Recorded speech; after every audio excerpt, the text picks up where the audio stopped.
Почитувани, Зоран Заев го доведува Тиквешкото езеро, кое што најголемо вештачко езеро во Република Македонија, на праг на биолошкиот минимум.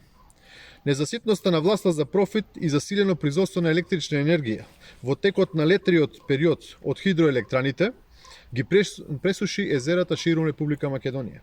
Моментално водата на езерото е падната за 24 метра од минималната кота на самото езеро.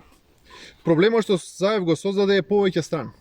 Како прво, езерата се пресушени и нема да може да се користат во догледен период за производство на струја. Па така, сега ќе купуваме поскапа струја, а загубите ќе бидат огромни. Второ, голем број од акумулациите, како што е случајот и со Тиквешкото езеро, се користат и за наводнување на земјоделските површини. Па така се доведе во опрашање и наредната земјоделска сезона во Република Македонија. Трето, се загрозува и рибниот фонд во самото езеро и се нарушува туристичката слика на езерото, бидејќи истото се користи за рекреативни цели. Почитувани, за овој екзодус некој мора да сноси одговорност. Штетите се повеќекратни и огромни.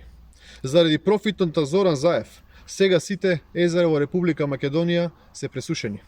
Одговорност мора да има веднаш. Ви благодарам.